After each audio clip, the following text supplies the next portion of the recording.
Good evening everybody. ఇప్పుడు దాకా అన్ని ప్రెస్ మీట్లలో బాబీ గారి గురించి, తమన్ గురించి, లేకపోతే బాలకృష్ణ గారి గురించి మాట్లాడి మీకు బోర్ కొట్టినట్టుంది. నా సైడ్ నుంచి చెప్పాల్సిన ఫస్ట్ ఇన్ఫర్మేషన్, కొంచెం లేట్ ఓపెన్ చేసాం కానీ వైకుంఠ ఏకాదశి అని మంచి రోజని బుక్ మై షోలో టికెట్స్ ఓపెన్ చేసాం. తప్పకుండా అందరు టికెట్స్ కొనుక్కుని బాలకృష్ణ గారికి పెద్ద ఓపెనింగ్ ఇవ్వాలి. ఫస్ట్ అది చాలా ఇంపార్టెంట్ నాకు. ప్లస్ యాదృచ్ఛికంగా అలా జరిగింది. 5 years బ్యాక్ వైకుంఠ ఏకాదశి రోజున అలవైకుంఠపురం ప్రీ రిలీజ్ చేసాం మేము. 12th రిలీజ్ అయింది, సండే రిలీజ్ అయింది. మళ్ళీ సేమ్ జరిగింది. హోప్ఫుల్లీ అదే రిజల్ట్ రిపీట్ అవుతుందని కోరుకుంటున్నాను.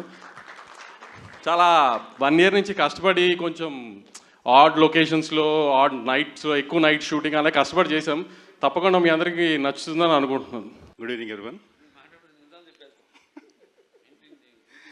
జనరల్గా ఇలా స్టేజ్ మీద మాట్లాడాలంటే కొంచెం అలవాటు నాకు టెన్షన్గా ఉంటుంది. అందులో బాలయ్య గారి ముందు మాట్లాడాలంటే ఇంకా టెన్షన్గా ఉంది.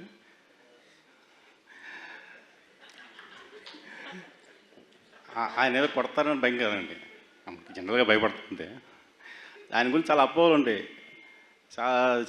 చాలా ఆయన గురించి ఏదో చాలా చెప్పుకునేవాళ్ళు వరకు. నేను ఆయన చూడడంత వరకు అదే నమ్ముతూ ఉండేవాడిని.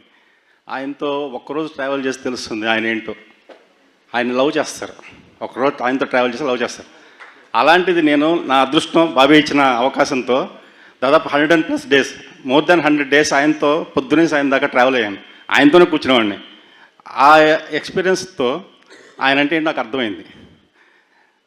ఆయన చిన్న ఇన్సిడెంట్ చెప్తాను, అంతమించి ఎక్కువ మిమ్మల్ని ఇబ్బంది పెట్టను.